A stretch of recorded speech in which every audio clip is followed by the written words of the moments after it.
Salut à tous et bienvenue sur le podcast de Talk Taboo Media, média engagé qui donne la parole à la diaspora franco-sud-asiatique. Ici, on brise les silences et on aborde sans détour des sujets qui touchent notre communauté, la santé mentale, la quête identitaire, les tabous au sein même de nos familles et traditions. On parlera aussi de notre histoire, notre culture et tout ce qui fait la richesse de notre héritage. Alors installez-vous et bienvenue dans la conversation. Pour rappel, n'hésitez pas à nous suivre sur tous nos réseaux sociaux préférés et surtout abonnez-vous au podcast sur les plateformes d'écoute. Je me présente, je m'appelle Vimla, je suis animatrice podcast pour Talk Taboo Media et aujourd'hui je suis avec Justine qui va nous parler de la place de la femme, enfin surtout de la sœur, dans une fratrie sud-asiatique. Salut Justine. Salut Mala. Ça va ? Ça va et toi ? Ouais, ça va. Écoute, merci déjà d'avoir candidaté pour Talk Taboo Media et bienvenue sur le podcast. Donc je vais te laisser te présenter et après on va entamer, on va parler, on va discuter. Alors, je m'appelle Justine, j'ai 28 ans. Je travaille à l'aéroport d'Orly en tant que correspondante RH dans les duty free. Je suis aussi également dans l'association Talk Taboo Media depuis décembre 2024. Je suis responsable du pôle formation et j'ai candidaté pour participer au podcast et parler d'un sujet qui me tient à cœur, donc qui est la place de la sœur dans les fratries sud-asiatiques, parce que je suis d'origine indienne, née en France, j'ai grandi en France, mais du coup mes deux parents sont d'origine indienne. Et pourquoi pour toi c'était important de parler de ce sujet-là et de candidater chez nous pour en parler ? Alors c'est un sujet qui m'a travaillé pendant des années, qui m'a fait grandir aussi, en bien et en mal. Il y a des conséquences positives et des conséquences négatives sur ma vie aujourd'hui de femme. C'est un sujet qui me tient à cœur parce qu'aujourd'hui j'ai pris beaucoup de recul. Je suis apaisée quand j'en parle, j'ai plus toute cette rancœur, etc. Et j'estime qu'aujourd'hui, nos auditeurs, nos auditrices, je pense qu'il y en a beaucoup qui vont se reconnaître dans ce que j'ai vécu. Et j'ai envie de partager mon expérience pour partager ce message de bienveillance et dire qu'ils ne sont pas seuls, ou les filles ne sont pas seules, notamment les grandes sœurs, et que j'ai vécu quelque chose que je pense beaucoup de personnes vivent, et j'ai envie de le partager, et donner des conseils juste de bienveillance. Je suis d'accord avec toi. Je pense que c'est un sujet qui touche beaucoup de personnes dans notre communauté et pas que chez nous, mais je pense que la place de la femme dans les familles sud-asiatiques, elle est très importante et on a beaucoup de responsabilités et c'est pour ça que c'était aussi très important pour moi de aujourd'hui faire ce podcast avec toi parce que je me reconnais un peu dans ton sujet vu qu'on en a déjà un peu parlé. Donc écoute, je te laisse présenter un peu ta famille, un peu tes liens avec du coup tes frères et sœurs. Raconte-nous un peu le début, l'enclenchement et qu'est-ce que tu veux surtout dire à nos auditeurs par rapport à ton histoire. Alors, pour résumer mon histoire, je suis dans une fratrie on est 4. J'ai un grand frère et 2 petites sœurs. Donc, je suis la deuxième, mais du coup, je suis la plus grande des filles. J'ai grandi en France avec tous mes frères et sœurs, toujours ensemble. Aujourd'hui, je vis encore avec mes frères et sœurs. J'ai toujours eu cette relation avec mes frères et une relation très différente avec chaque membre de mes frères et sœurs. Mon grand frère, j'ai toujours été très éloignée de lui, on va dire, pendant des années. C'est encore un peu le cas aujourd'hui. Mes 2 petites sœurs, j'ai été très très proche, particulièrement la dernière. Et ces relations, elles ont un petit peu changé, on va dire, avec le décès de mon père, parce que du coup, je n'ai plus mon père. J'ai perdu mon père à mes 16 ans, quand j'étais au lycée. J'ai eu une relation très conflictuelle avec ma mère pendant des années. Ça s'est apaisé avec le temps. Voilà pour résumer du coup ma fratrie. Qu'est-ce que j'ai vécu du coup depuis toute jeune, on va dire ? J'ai toujours eu ce rôle de seconde maman. Ouais. Pour moi, le rôle de la sœur dans les fratries sud-asiatiques, je le définirais comme la deuxième maman. Ouais, je suis d'accord. T'as vécu du coup la même chose ? Oui, et moi je suis aînée dans ma famille. Je suis l'aînée et du coup je suis complètement d'accord avec toi. Mais du coup je te laisse continuer. J'ai toujours eu ce rôle. En fait, on me l'a imposé. C'est-à-dire que je n'ai jamais eu mon mot à dire et ça a commencé, je pense, dès le plus jeune âge où quand je repense à des choses que j'ai vécues, par exemple, je me souviens que je faisais la vaisselle très jeune. Ouais. À 5 ans, je me souviens que j'étais en cuisine et sur un tabouret et je faisais la vaisselle ou les tâches ménagères. Ou même mes petites sœurs, du coup je me souviens des fois je leur faisais faire la sieste, je leur changeais les couches, j'étais dès mon plus jeune âge en fait. Et ça c'était normalisé. C'était complètement normalisé, c'est-à-dire que quand je l'ai vécu en fait c'était comme ça et pas autrement, donc je ne disais rien, mais avec les années et quand je vois aujourd'hui du coup d'autres familles, d'autres exemples, je me dis mais en fait ce que j'ai vécu ce n'est pas normal. Ce n'est pas normal. Et on est d'accord que ton frère, il n'a jamais eu ces responsabilités-là. Enfin, on veut dire, toutes les tâches que toi, tu as eues dès ton plus jeune âge, lui, il les a pas eues. Enfin, on ne lui a pas imposé à le faire. Et non. Parce qu'il y a toujours ce sujet dans la culture sud-asiatique de la place de l'homme. Et du coup, j'ai même eu ce rôle de m'occuper, on va dire, quasi de mon frère aussi, différemment. Parce que mon frère est quand même plus grand que moi. Mais j'ai toujours eu des tâches annexes qui sont, par exemple, quand je fais le linge, c'est pour tout le monde. Ouais. Quand je fais à manger, c'est pour tout le monde. Il y a des fois, du coup, mon grand frère, comme il ne sait pas cuisiner particulièrement, il a toujours eu la chance qu'en fait on lui fasse tout. Bien sûr. Il On lui ramène l'assiette sur la table et que lui il pose ses mains. C'est ça, ou ne pas faire la vaisselle, ou voilà. Après, il fait des choses. Je dis pas, il fait d'autres choses que moi je ne fais pas. C'est chose pour lui. C'est ça. Pas pour la famille. Mais voilà, c'est plus des choses comme ça. Mais ça, avec le temps, ça a changé. Mais c'est vrai que ça m'a beaucoup marqué parce que, en fait, je l'ai vécu comme une injustice. Avec du recul, et ça a créé du coup beaucoup de jalousie envers mes frères et sœurs, sans forcément eux directement, pas contre les personnes qui sont, mais la place en fait qu'ils ont eue. Parce que du coup, mes petites sœurs, elles ont pu partir en voyage, elles ont eu beaucoup de liberté. Moi, j'ai dû limite me batailler pour les avoir. En fait, toutes ces responsabilités-là qu'on t'a imposées quand tu étais jeune, ça a eu des conséquences en fait sur ta jeunesse après et sur ta vie de femme en fait indépendante, où tu t'es empêchée de faire des choses parce que tu avais ce rôle de deuxième maman entre guillemets et qu'on t'a imposé la culture. En fait, la fille ne doit pas sortir, etc. En fait, ça rejoint ça un peu. Ça rejoint un peu tout ce qui est cliché. Enfin, je dis cliché, mais en vrai, c'est ça. Hein, c'est ce qu'on impose nous dans notre communauté. C'est une fille, elle doit pas sortir, elle doit pas avoir d'amis garçons, elle doit pas voyager seule, etc. Alors que tes petites sœurs, elles ont pas eu ce rôle, le rôle qu'on leur a imposé, donc elles ont eu plus de liberté. Et du coup, tout à l'heure, tu disais que tu t'entendais bien avec tes sœurs et un peu moins avec ton frère, et que c'était compliqué. Est-ce que tu penses que tu disais il y a eu beaucoup de jalousie aussi envers tes sœurs, mais je pense que c'est dû à ce qu'on vient de dire, c'est qu'elles ont eu plus de liberté. Mais est-ce que justement cette animosité que tu as avec ton frère, c'est dû à justement ce rôle de deuxième maman que tu as eu? Ou c'est autre chose? Non, ou c'est vraiment ça a eu un impact sur ta relation avec ton frère? C'est lié. En vrai, c'est lié parce que du coup, j'ai toujours eu plus de responsabilités différentes que lui. Il en a eu, mais j'en ai eu plus. Et j'ai jamais compris cette place qu'il a eue de c'est l'homme, parce que lui aussi il a vécu du coup le décès de son père, on l'a tous vécu ensemble. Mais quand bien même, en fait, j'ai l'impression que c'était c'est le garçon, donc faut prendre soin de lui. Et nous, quitte à nous s'oublier, ou c'était plus ça. Est-ce que tes parents, ils ont dû le surprotéger? Enfin, forcément, du coup, je pense surtout que c'est le premier garçon. Et est-ce que tes parents, avec ton frère, justement, ils n'ont pas donné ce rôle de t'es le premier homme de la famille? Donc, toi, c'est d'autres responsabilités, c'est-à-dire plus surveiller tes sœurs, et pas justement avoir ce rôle de frère qui accompagne ses sœurs dans les événements de la vie, dans toutes les tâches, etc.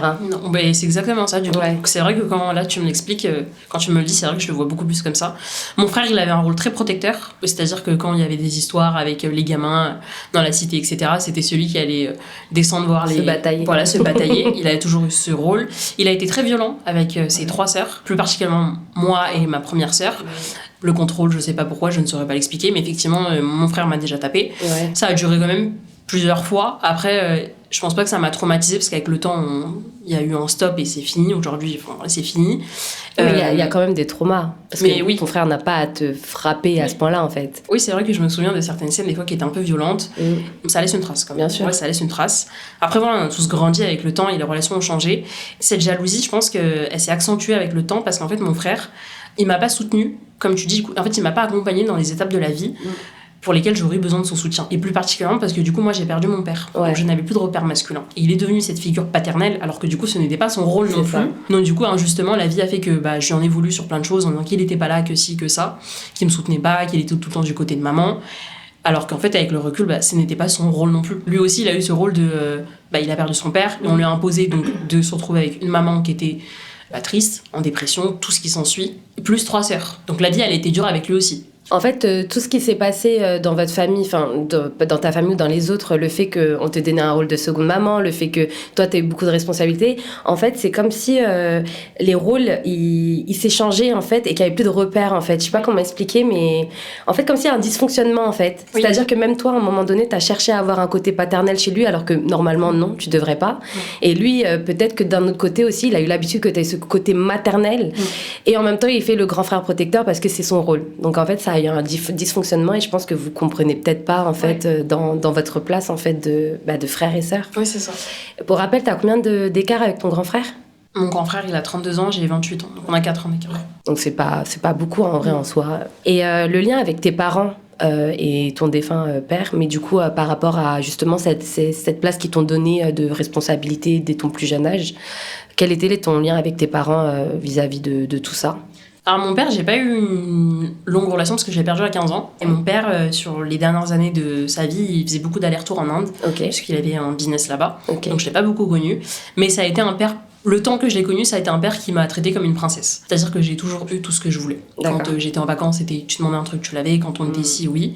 Mais quand bien même, il y avait ce côté patriarcat, j'ai vécu quand même beaucoup d'interdits. On m'a empêché de voyager à plusieurs reprises. Ma mère aussi, du coup, elle suivait mon père dans ce truc-là de faut pas sortir, faut pas voyager.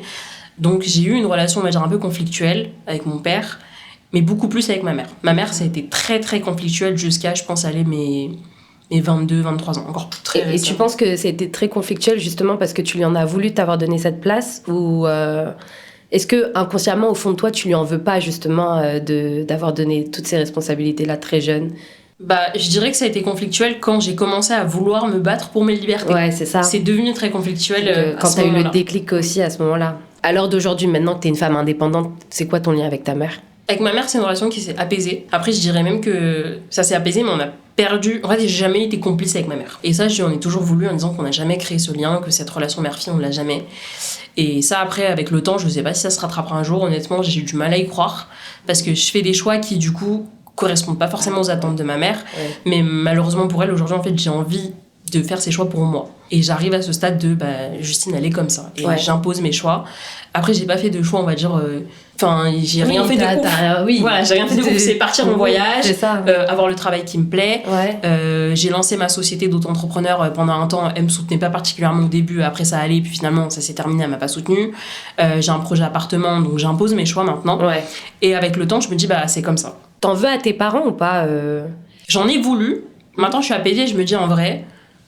ça fait partie de mon histoire. Donc je peux pas leur en vouloir éternellement parce qu'en fait j'ai fait un travail sur moi. Ouais, t'as tourné la page sur ça. Et parce que garder des blessures, en fait, aussi bien mon père, parce que pendant longtemps, mon père, je pensais qu'il m'avait abandonnée. Donc j'ai eu la blessure de l'abandon. Donc j'allais chercher toujours une figure paternelle auprès de la jante masculine dans mon entourage, que je ne trouverais pas, que j'ai essayé de chercher auprès de mon premier copain pendant 3 ans et je ne l'ai pas trouvé. Et finalement, après, du coup, je me suis apaisée et ça prend du temps, par contre. Oui, c'est un travail, c'est un gros travail. Mais on reviendra dessus tout à l'heure. Quelles ont été les conséquences sur ton enfance, sur ta jeunesse et aujourd'hui sur ta vie d'adulte ? Alors, les conséquences sur ma jeunesse, je pense que des fois, je suis dure dans mes mots, mais j'ai l'impression qu'on m'a volé du temps. On m'a volé du temps, qu'on m'a volé des expériences. Parce que, typiquement, quand j'étais au lycée, par exemple, ou au collège, j'avais eu l'opportunité de partir en Espagne 2 fois. Et j'adorais l'espagnol, c'est une de mes langues préférées. Et 2 fois, mes parents m'ont dit non, c'est pas comme ça chez nous, faut pas y aller, etc. Donc là, pareil, j'ai raté des opportunités de voyage. Quand j'étais en seconde H, donc c'était hispanique, spécialité espagnole. J'avais l'occasion de partir en Espagne. Encore à ce moment-là, mon père m'a dit non. Ma mère aussi a dit non. Malheureusement, cette année-là, mon père est mort, donc j'ai pas pu partir. Mais pareil, en fait, on m'a volé des expériences. On t'a volé, ouais. Et ça, je trouve que c'est pas juste parce que eux, ils ont vécu leur vie. Ils l'ont vécu, c'est-à-dire que leur époque, c'est leur époque, la nôtre, c'est la nôtre. Et en fait, pourquoi j'en ai voulu ? Parce qu'en fait, c'est bien d'arriver dans un pays qui n'est pas le vôtre, mais du coup, il faut le prendre à 100%. Il faut s'adapter. Moi, c'est ce que je dis. Vous avez décidé, moi, je dis tout le temps ça à mes parents, vous avez décidé d'immigrer, entre guillemets, en France. Et c'est que vous décidez que vos enfants grandissent avec une certaine mentalité, une mentalité différente. Sinon, dans ce cas, il fallait rester au bled. Exactement. C'est ça. Sur ça, on a le même discours. Ouais. Ici, on a le même discours et avec le temps... Je garde la partie indienne, c'est-à-dire que ma culture, je la veux à 100% parce que je suis indienne.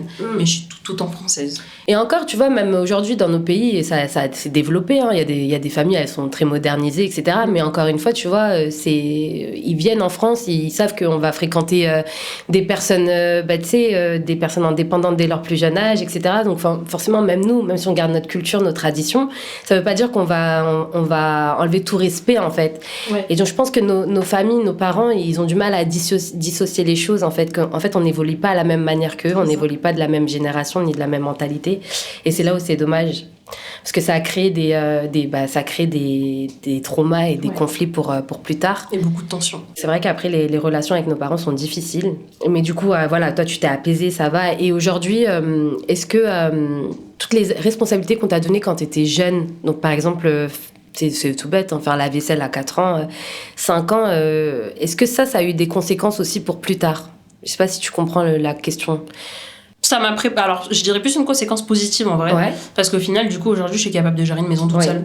Voilà, c'était ça ma question. C'était plus, quelles ont été les conséquences négatives ou positives sur. Si, je suis capable de gérer une maison toute seule. Et là, pour donner l'exemple, actuellement, ma mère est en Inde, mon frère est en Inde, il y a personne, enfin, tout le monde, il y a mes sœurs, il y a moi. Mais c'est moi qui gère 100% la maison. C'est ça. Le pilotage de la maison, c'est moi. Et je sais que ma mère, elle a zéro doute là-dessus. Elle a pas besoin de me le dire. Ça se fait tout seul. Ouais. Même si ça se fait pas selon. Je sais qu'elle va revenir et dire, ah, ça n'a pas été fait, ça n'a pas été fait. Mais tout va bien à la maison. Mais aujourd'hui, est-ce que tes sœurs, elles peuvent gérer une maison toute seules? Très bonne question. Je te demande ça parce que du coup, c'est à toi qu'on a donné les responsabilités et pas à tes sœurs. Donc, c'est pour ça que toi, aujourd'hui, tu peux gérer une maison. Même à 17 ans, j'en doute pas. Genre même à 15 ans. Mais aujourd'hui, tes sœurs, est-ce qu'elles auraient pu, si on leur avait... Enfin, sans leur avoir imposé ce style de vie? Avec un petit peu d'orgueil, si elles n'ont pas le choix, je pense que oui. Oui, forcément. Mais pas de la même manière que toi, parce que toi, on te l'a imposé. Mais après, est-ce que c'est normal de l'avoir imposé jeune? Ça, c'est autre chose. Ça c'est pas normal. C'est tout le débat de la place de la première sœur. Ouais. Et du coup, à quel moment, toi, tu as compris que c'était pas normal et que tu as eu le déclic, en fait? Le déclic que j'ai eu, il a été assez particulier, parce que c'est vraiment lié à une histoire personnelle. Dans ma famille, ma mère, elle est très orientée mariage arrangé, dans la tradition, etc. Donc, il y a quelques années, elle m'avait présenté un garçon. C'était une rencontre complètement arrangée. Donc, on a été les voir. Donc, pour la première fois, je l'ai rencontré avec sa famille, dans un café, au McCafé plus précisément. Et c'est une expérience qui m'a traumatisée, parce qu'en fait, à ce moment-là, en fait, j'ai été formatée comme ma mère voulait. C'est-à-dire que je venais de finir mes études. Je venais de finir mon master, c'était le Covid, donc je n'avais pas de CDI, je me retrouve au chômage. Et pour moi, dans la suite logique, c'était on va te présenter quelqu'un, tu vas dire oui, tu vas te marier, tu vas continuer ta vie. Et je pensais pas autrement, c'est-à-dire que je n'avais que ça en tête. Donc ça se passe bien, la rencontre, etc. Enfin, ça se passe bien. Après, on se reparle avec ce garçon pendant quelques temps. Et je finis par dire oui, en disant oui, ça y est, je vais me marier avec lui. Donc ma mère super contente, etc. Toute la famille super contente. Et je crois 2 jours après avoir dit oui, du coup je sors avec ma meilleure amie un soir au McDo. Donc je lui dis voilà, je vais me marier, etc. Et on a une discussion qui est très très longue, etc. Et du coup ma meilleure amie me dit mais Justine, est-ce que tu te rends compte du coup que tu vas te marier avec quelqu'un que tu ne connais pas? Et cette phrase, elle a eu en effet un électrochoc, je pense, pour moi. Et c'est depuis là que je me suis dit mais en fait, je ne laisserai plus jamais personne faire mes choix de vie. Mais du coup, pourquoi cette phrase, tu le savais au fond? Je le savais pas parce que pour moi, ce que je te dis, en fait, quand t'es formaté, quand tes parents te disent A, c'est A, B, c'est B. Oui, bien sûr. Je faisais partie si je devais aller là, j'y allais. Si je devais pas, je n'y allais pas. T'étais sous l'emprise. Exactement, une emprise complète. Donc pour moi, ça me paraissait normal de dire oui au garçon que ta maman te présente. C'était comme ça. Et c'est le fait que ce soit quelqu'un d'extérieur, quelqu'un de très proche de toi qui te connaît en plus, qui a fait que ça t'as eu le déclic. Ouais. Et du coup, il s'est passé quoi après? S'en est suivi que j'ai réfléchi toute la nuit, j'en ai reparlé le lendemain et après je me suis dit non vas-y elle a raison, etc. Et quand je me suis dit mais en fait ce garçon je le connais pas, demain je vais me marier avec lui, je le connais pas. J'avais même pas cette notion de qu'est-ce que c'est l'attirance physique, qu'est-ce que c'est l'attirance sexuelle. Pour te dire, c'était juste tu te maries avec lui. Okay. J'avais même pas ce truc-là de désir ou quoi, j'avais pas du tout ces notions-là. Ouais. Et du coup j'en ai parlé avec ma mère en me disant écoute ça m'intéresse pas, j'ai pas envie, désolée, je ne veux pas et tout. Ma mère elle l'a très mal pris. Elle m'a dit mais comment ça, et t'as vu sa situation, il a son appartement, il est très bien ci, ça. Donc elle me vend son CV, comme classique, il a telle étude, il gagne tant et voilà quoi, c'est l'homme de ta vie. Ouais. Et du coup je lui dis non, je ne peux pas, je ne veux pas, etc. De là s'ensuit toute une discussion, donc ma mère qui me comprend mais pas trop parce que je pleurais, elle était là mais non sois pas triste, etc. Elle m'emmène voir une de mes tantes. Donc j'en parlais avec ma tante ouvertement, ma tante qui essaie de me faire un lavage de cerveau en me disant mais Justine, t'as vu sa situation, la même chose que ma mère. Je lui dis mais tante, je ne peux pas, si je le fais, je vais être malheureuse. Et là du coup elle me parle, donc ma tante qui est un peu plus ouverte d'esprit que ma mère on va dire, me parle d'attirance. Elle me dit mais est-ce que quand tu le vois ça te fait quelque chose? Je lui dis bah non, comment ça me fait quelque chose? Elle me dit bah, est-ce que tu ressens quelque chose? Je lui dis bah non. Et de là je me suis dit ah ouais, donc il y a tout un truc en fait, donc je suis même pas au courant de ce que c'est tous ces aspects là quoi. La relation que tu as eue de 3 ans, c'était avant ou après ça? Ah, c'était après. Après ça. Donc ça a débloqué en fait. Et donc depuis là, bref, ma mère elle a mis fin à cette relation avec sa famille, etc. Et j'ai dit que je voulais plus trop parler mariage. Je me suis retrouvée au chômage et c'est là que j'ai enchaîné, on va dire, à un petit peu devenir rebelle. Ouais. Parce que du coup, je suis une passionnée de voyage et pareil, j'avais cet interdit de tant que tu n'es pas mariée, tu ne partiras pas. Ouais. Pareil, dans ma tête, c'était bah ok, donc je vais attendre de me marier pour vivre ma vie. Sauf qu'en fait, quand j'ai décidé que non, personne ne déciderait, j'ai commencé à partir en voyage pendant le Covid. Pendant le Covid, ouais. T'as pas eu peur? Un petit peu. Ma mère a eu plus peur que moi, je pense. Oui, bah oui. Mais mes premiers voyages, ça a été très très compliqué avec ma mère. Ouais, elle a eu du mal à accepter. Tu partais toute seule ou tu partais avec des amis? Toujours la même copine, les premiers voyages. Le premier voyage, du coup, j'ai pas été juste en Espagne ou en Angleterre, je suis partie en Égypte. Ok. Parce ouais. que, ouais. Bah ouais, en plus. Direct. Fort. Ah ouais. Elle a même pas fait juste l'Espagne, Barcelone, non, l'Égypte direct. Direct l'Égypte, les pyramides, en plein Covid. Donc avec une amie, on pouvait pas partir, mais fallait faire des papiers pour partir, trouver un motif pour voyager, etc. Et finalement, c'est là que je me suis sentie vivre. Je me suis découverte en mode, mais c'est toi, genre c'est toi. Enfin, Justine, c'est toi. Là, c'est là où t'as vraiment, tu t'es découverte toi, en fait. T'as commencé à apprécier la personne que tu es, à découvrir une nouvelle Justine et tout. Et ça a été quoi ce sentiment-là, genre... Enfin, toi, comment tu l'as vécu? Au début, c'est bizarre parce que tu te dis, mais attends, c'est trop bizarre, genre ce que tu fais, c'est pas bien. Il y a toujours cette petite voix. Et cette voix, je l'ai eue franchement pendant 5 ans, je crois. Jusqu'à l'été dernier, je l'avais. Parce que du coup, j'ai eu une séance après de psychologie, etc. Un suivi psychologique pour ça. Parce que cette voix-là, du coup, je ne sais pas si c'était ma petite voix qui parlait ou si c'était celle de ma mère ou celle de mon père. Et pendant très longtemps, du coup, tout ce que je faisais, tous mes choix, il y avait une petite voix qui me disait ce que tu fais, ce n'est pas bien. Ce que tu fais, ce n'est pas bien. Donc ça m'empêchait de vivre le truc à 100%. Je le vivais quand même, mais derrière, j'entendais cette petite voix. En fait, tu vois, on a tellement été sous l'emprise toute notre vie qu'on nous dit qu'on nous a tellement formaté à être le genre de fille comme eux, ils voulaient. On entend plein de choses que même quand aujourd'hui on fait des bons choix, on va dire, ou même nos propres choix, des choix normaux, on a toujours ce petit truc-là qui dit non, c'est pas bien ce que tu fais, c'est pas normal. Ou même, je sais pas si toi t'as ça, mais... tu vas faire du mal à tes parents en faisant ça. Et en fait, t'as une culpabilité. Et en fait, tu vis pas la chose à 100%. Exactement. Genre, est-ce qu'aujourd'hui, honnêtement, entre toi et moi, tu vis vraiment les choses à 100%? Oui. Vraiment? Oui. Sauf un aspect, mais après, je l'ai pas encore, les relations amoureuses, parce que pour l'instant, je suis célibataire. Cette partie-là, en fait, il y a une partie de moi, je me dis, j'ai été très fermée, parce que dans ma tête, c'était pareil, j'étais formatée, il faut que je me marie avec un Indien hindou, donc la même religion, même origine. Donc j'ai été très fermée à beaucoup d'autres opportunités de d'autres origines.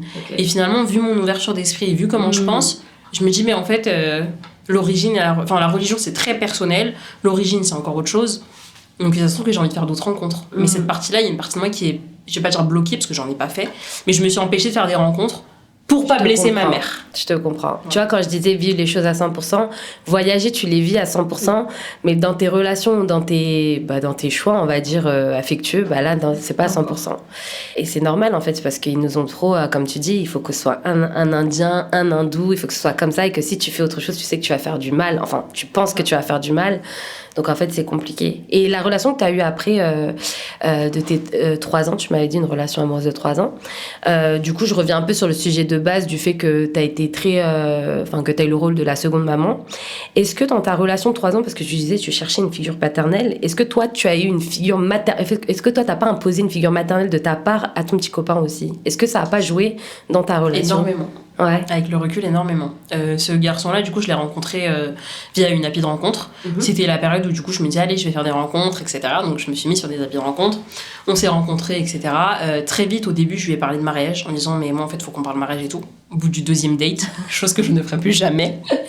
Tu peux, en vrai, si c'est tes intentions. Si t'es une fille, tu veux absolument te marier. Tu sais, c'est ton objectif. Tu peux, en vrai. Oui, mais bon, mais faut pas l'imposer. C'est ça. Avec un garçon qui me disait, mais en fait, moi, faut pas me parler d'engagement parce que je ne veux pas m'engager. Il m'avait dit dès le début, tu vois. Non.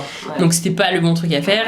Mais en fait, il correspondait parfaitement à ce que je recherchais. Indien, hindou, qui a fait des bonnes études, qui a un bon diplôme, qui a une bonne situation. Et correspondait exactement à ce que ta mère... Je les critères de ma mère et physiquement... Genre physiquement quand je l'ai rencontré, etc. Là j'ai commencé à me dire genre ça me fait quelque chose de le voir, de découvrir cette attirance, tous ces trucs là, genre ça m'a fait quelque chose. Voilà, et ça a duré 3 ans, donc on s'est... Quand même pour quelqu'un qui voulait pas s'engager, il s'est engagé quand même. Pendant 3 ans. Il s'est engagé pendant 3 ans, ça a été beaucoup de hauts, beaucoup de bas, mais du coup après ça s'est terminé sur une fin... très catastrophique. Chaotique parce que voilà, il a fait des choix... André, il m'a trompé. Il m'a trompé, il va se marier avec quelqu'un d'autre, donc voilà. Que sa mère lui a choisi. Donc pour te dire que du coup, bon... il y en a des fois qui font des choix, voilà. Mais du coup, avec le recul, quand je repense à cette relation, en fait, j'étais la fille parfaite pour lui parce que j'étais sa deuxième maman. Quand je revois tout ce que j'ai fait pour lui... Oui, il y avait de l'amour, ça j'en doute pas, vraiment, genre amour, sincérité, complicité, il y avait tout ça. Mais en fait, j'étais la fille parfaite parce que quand il était malade, j'étais aux petits soins, parfaitement disponible quand il avait besoin. Je prenais soin de lui, comme je faisais avec mes frères et sœurs en fait. C'est ça. Mais en x2, parce que du coup, j'étais amoureuse. Voilà. Et aujourd'hui, tu penses que tu vas reproduire ces choses-là dans tes futures relations ou est-ce que tu penses que tu as assez travaillé sur ce point-là? Parce qu'en soi, c'est inné chez toi, en fait. Parce que du coup, tu as grandi avec ça.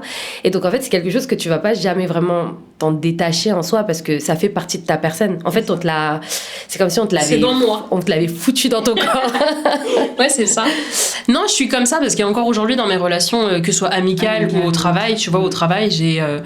mes collègues, on est une quinzaine de collègues et je suis très souvent, quand j'ai envie de faire des gâteaux, parce que j'ai une passion cuisine, je pense toujours à mes collègues, je me dis tiens, le petit gâteau du lundi matin, ça fait plaisir pour bien démarrer la semaine. Et ça, typiquement, c'est un truc que tu fais pour les gens que t'aimes et c'est un peu le truc de la maman, de faire des gâteaux, des trucs comme ça. Donc je l'ai un petit peu sur certains trucs. Après, dans les rencontres que j'ai pu faire depuis récemment, j'y pense pas à ça parce que je suis complètement dans un mood où j'ai pas envie tout de suite de m'engager, donc je n'y pense pas. Mais ça m'a tellement brisé, tellement blessé ce qu'on m'a fait, pas ce que lui m'a fait, ce qu'on m'a fait à moi en tant que personne. Pourquoi est-ce qu'en fait on m'a fait ça alors que j'ai été la fille parfaite. Franchement, j'étais la fille parfaite. Donc je sais pas pourquoi on m'a fait ça et je me dis non, en fait j'ai envie de me protéger et je pense que dans mes prochaines relations, ça aura forcément un impact, mais je vais me protéger. Dans tous les cas, on apprend de ses erreurs. Et je pense que, vu que tu as fait un travail déjà sur le plus gros, sur ce que ta famille s'est comportée avec toi, etc., tu as déjà fait le plus gros en soi. Aujourd'hui, tu te sens apaisé, tu es passé à autre chose et tout. Donc, je pense que tes prochaines relations, surtout avec cette expérience-là, je pense que tu aviseras et tu vas te protéger, comme tu as dit, et ça sera mieux. Mais je te comprends totalement. Pour vite fait... parler de moi vite fait, c'est que je me reconnais énormément dans ce que tu dis. Parce que pareil, moi, je suis la plus grande dans ma famille. Et en fait, moi, dès mon plus jeune âge, en fait, mes grands-parents... moi, je suis sri-lankaise et réunionnaise. Et mes grands-parents du côté de mon père, donc les Tamouls, ils sont venus de l'Inde quand j'avais 7 ans. D'accord. Et donc, tu sais, toutes les histoires de papiers, etc. Et en fait, dès l'âge de 7 ans, j'étais déjà à la préfecture, tu vois, moi qui ne savais pas lire, écrire, parce qu'on était je crois que j'étais au CP ou un truc comme ça, donc j'étais pas encore, voilà. C'est moi qui ai accompagné et jusqu'aujourd'hui, c'est moi qui fais tous les rendez-vous. S'il y a un besoin, qu'il y a quelqu'un qui doit poser un jour, c'est moi qui dois le faire pour accompagner mes grands-parents ou les problèmes de famille, etc. C'est moi qui dois tout gérer. Et ça a un impact même aujourd'hui dans ma personne et mes relations amoureuses. Et aujourd'hui, je suis en couple, ça fait 3 ans. Et je vois bien que j'ai aussi ce côté maternel où j'ai toujours besoin de faire la maman, en fait, de toujours vérifier que tout va bien dans les petits soins. Et c'est quelque chose, j'ai du mal à me détacher, en fait, parce que ça fait partie de moi. Et c'est pour ça que je te demandais si toi, aujourd'hui, vu que... toi, t'as fait un travail sur ce que ta famille t'a fait. Moi, je l'ai toujours pas fait en soi. Contrairement à toi, c'est que je suis toujours dedans. J'arrive pas à me détacher de... Après, je suis quelqu'un d'indépendante, je voyage, je fais ma vie. Clairement, je fais ma vie et je me suis rebellée il y a très, très, très longtemps. Okay. Mais j'ai toujours ce truc de culpabilité. Genre, il faut que je sois là pour ma famille, il faut que je continue à faire les choses pour ma famille. J'arrive pas à dire non, j'arrive pas à me détacher. Et c'est là où, justement, tu vas nous donner des conseils. Ah non, avant de nous donner des conseils, je veux juste te demander qu'est-ce qui a changé par rapport à avant dans ta personne et dans tes relations par rapport à ton déclic, en fait, à justement toutes ces expériences. C'est quoi vraiment la plus grosse différence que tu vois? Je vis pour moi. Avant, je vivais pour ma mère. Honnêtement, c'est la plus grosse différence et ça n'a pas de prix parce que les choix que je fais aujourd'hui, je pense beaucoup à moi. Je pense beaucoup aux autres. Genre, vraiment, je suis une personne qui pense beaucoup, beaucoup aux autres. Mais je prends le temps de penser à moi. Et avant, je ne le faisais jamais. C'est-à-dire que, comme tu dis, je vivais pour ma famille, il fallait faire comme ça, il fallait organiser ton temps par rapport à ça, faut vivre tes activités par rapport à ça, etc. Et ça, aujourd'hui, je ne le fais plus. Genre, j'oriente mon emploi du temps comme moi j'ai envie. Après, oui, je sais qu'il y a des moments, du coup, ça demande de la présence. Par exemple, quand ma mère va rentrer de l'Inde, forcément que je vais être à la maison, parce que du coup, maman revient, etc. Donc voilà. Demain, il y a mon grand frère qui revient, donc j'ai adapté mon planning pour être à la maison, parce que j'ai quand même envie de revoir mon frère, donc je suis pas complètement détachée de la famille, genre ça, tout va très bien. Mais j'ai plus ce poids de ah mais attends, il faut faire à manger pour un tel. Non, c'est chacun se débrouille. C'est que maintenant tu dis non. Oui, je dis non et même mon grand frère, tu vois, jusqu'à très récemment, on lui faisait à manger pour ses gamelles du lundi, mardi, jeudi, vendredi, parce qu'il est professeur et il emmène ses gamelles. Très souvent, ça a été ma mère qui lui faisait. Quand ma mère n'était pas là, du coup, automatiquement, c'était moi qui le faisais. Sauf que des fois, ça impliquait que je devais adapter mon emploi du temps pour lui faire ses gamelles. Alors que pourquoi lui, il ne le faisait pas lui? Ouais. Et du coup, ça a changé. Et aujourd'hui, je sais dire non. Et du coup, on va pas finir, mais je veux dire, on va terminer sur une belle note. Parce que juste pour rappel, hein, c'est pas normal que nos familles nous imposent, même si vous avez des petites sœurs, enfin je parle aux éditeurs et aux auditrices, si vous avez des petites sœurs et que vous êtes des garçons surtout, Ouais. c'est pas normal qu'on impose ce rôle de deuxième maman. En fait, je dis deuxième maman, mais c'est même pas que deuxième maman, j'ai l'impression qu'on est de l'assistante sociale en vrai. Non, pas vraiment, mais bon, ce rôle de responsabilité, en fait, c'est pas normal que nos familles nous ont imposé tout ça, et puis surtout que nous, on dise rien, en vrai, parce que, ok, ils ont immigré, ils ont eu du mal, nous, on doit les aider à comprendre, à faire des documents, etc. Il n'y a pas de mal à demander de l'aide, mais c'est pas à nous de tout gérer, en fait, et c'est pour ça que faut surtout pas reproduire ce schéma aussi. C'est pas parce que nous, on l'a vécu qu'on va le refaire aussi, donc c'est important de le dire. Et donc, justement, aujourd'hui, qu'est-ce que tu dirais à nos auditeurs et auditrices qui sont dans cette situation? Parce que je pense que c'est pas qu'une question d'âge, parce que je pense que il y a des jeunes, comme aussi des adultes comme moi, qui sont encore, qui n'arrivent pas à dire non. Et donc, toi, qu'est-ce que tu dirais à ces personnes-là? Quels conseils tu donnerais? Quel état d'esprit? Enfin, tout ce que tu voudrais dire. Alors, en résumé, du coup, je dirais que cette étape de ma vie, ça m'a permis de me construire. Ça m'a permis de m'affirmer en tant que femme. Et toute mon identité aujourd'hui en tant que femme vient beaucoup de mon passé, de ce que j'ai pu vivre. Et honnêtement, ça n'a pas été facile du tout. Parce que j'ai fait un travail sur moi. Et faire un travail sur soi, c'est pas le truc le plus simple à faire. Ça prend du temps.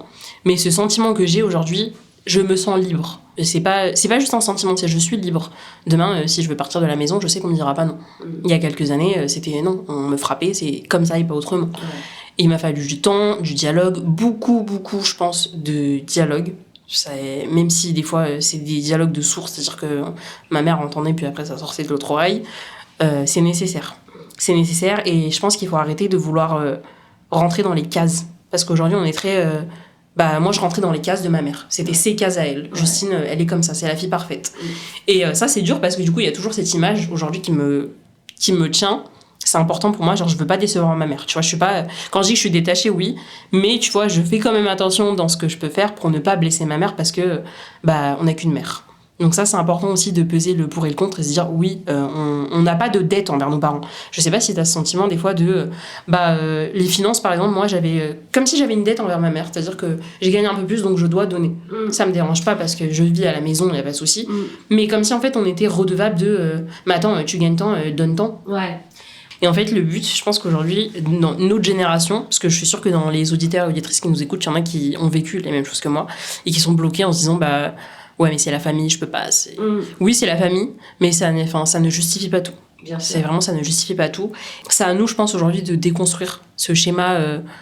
Franchement, je mets des gros guillemets toxiques. Ouais. Parce que ça dépend de chaque personne et une situation particulière. En vrai, c'est toxique quand même. Ça reste toxique parce que tu peux pas imposer à un enfant. Tu vois, un enfant, c'est un enfant. Hein. Oui. Tu vois, on voit on se rappelle pas de nous quand on était enfant, mais tu vois, aujourd'hui, un enfant, c'est tout naïf. C'est là, il se construit, c'est là, il cherche sa personnalité. Enfin, en grandissant, hein, je parle. Hein.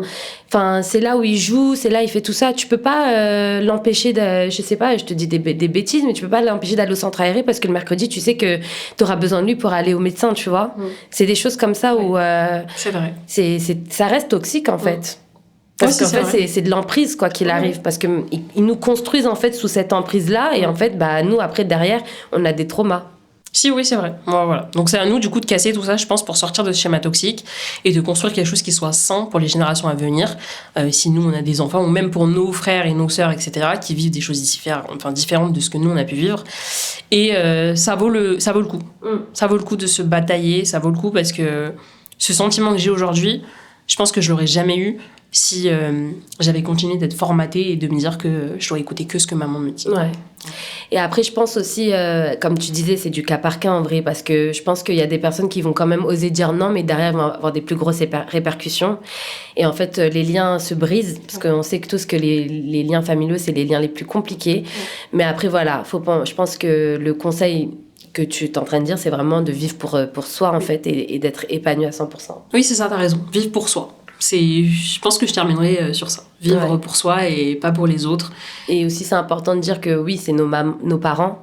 On les aime, hein. On les aime plus que tout et on les aimera toute notre vie, je pense.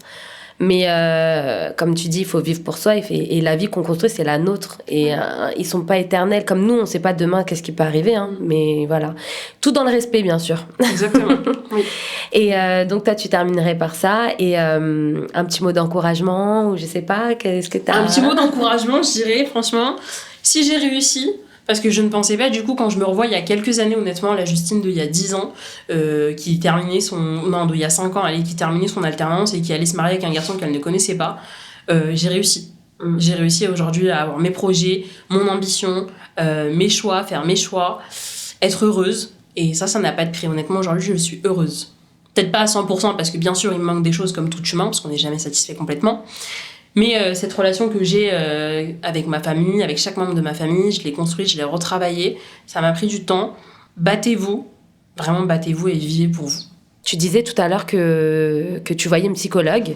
Est-ce que c'est dû du coup à toutes ces choses-là, justement, par rapport à ta famille, etc. ou c'est... Alors, j'ai vu une psychologue pendant 6 mois.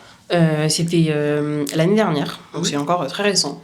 J'ai suivi une thérapie parce que du coup je me rendais compte que mes blessures du passé en fait elles reviennent à chaque fois et ça me fatiguait, dont la blessure de l'abandon de mon père, parce que pendant des années moi j'étais convaincue que mon père m'a abandonnée, alors que non, il ne m'a pas abandonnée, il n'a pas décidé de partir volontairement.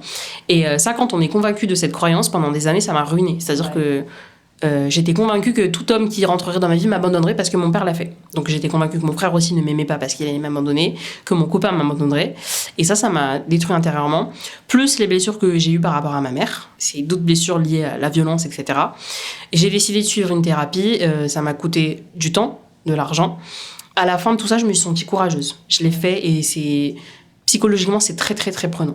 Et aujourd'hui, je suis apaisée. Donc, c'est pour ça que quand je commençais, je te disais que je suis apaisée. Ouais. Grâce notamment à cette thérapie, c'est tout un travail sur soi. J'ai dû partir en voyage toute seule, 1 semaine, pour me retrouver seule, loin de mon environnement, loin de mon confort quotidien, pour faire un travail sur moi qui m'a pris franchement des soirées et des soirées à pleurer face à la mer, à écrire dans un cahier ce que je ressentais, ce que je ne ressentais plus, etc. C'est quelque chose qui aujourd'hui m'a apporté énormément. Il faut pas du tout négliger les thérapies et les psychologues. Et surtout, chez nous, hein, c'est très tabou de voir un psychologue ou de faire des thérapies. N'est pas au courant. Ah oui, donc il découvre rien. Enfin, certains sont au courant, mais s'ils écoutent ce podcast, sachez que du coup j'ai fait une thérapie. Mais ouais, c'est vrai que c'est très tabou. Hein. En fait, chez nous, on a l'impression que voir un psychologue ou faire des thérapies, c'est pour les faibles ou pour les blancs. Fous. Ou pour les blancs. Aussi, j'entends souvent ça, ouais. J'ai mis des guillemets, hein. Parce qu'on voit pas, on n'écoute pas. Mais en vrai, c'est clairement ça, c'est pas raciste, hein, mais c'est vraiment, clairement, c'est ça. C'est pour les faibles, pour les fous, et clairement, ça fait pas partie de notre communauté, en fait. Ça existe pas. Ouais. Mais il faut pas du tout négliger, faut vraiment pas hésiter à consulter des professionnels. Sachez qu'en plus, c'est super important, même pour nous, d'être écouté par une personne extérieure.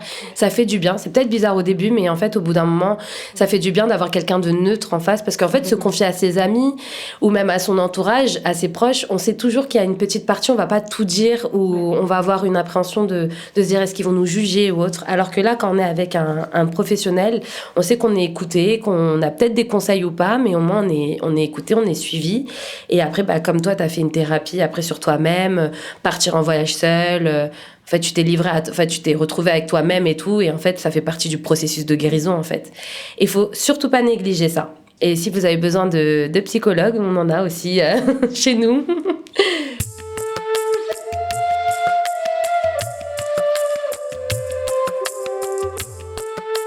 En tout cas, merci beaucoup Justine. Franchement, c'était super intéressant. J'espère que ça va aider certains auditeurs. Et vraiment, merci d'avoir pris le temps de nous avoir raconté tout ça. J'espère que tu as passé un bon moment. J'ai passé un très bon moment. Merci pour ton écoute, pour toute la préparation. Il n'y a pas de souci. J'espère que le contenu plaira.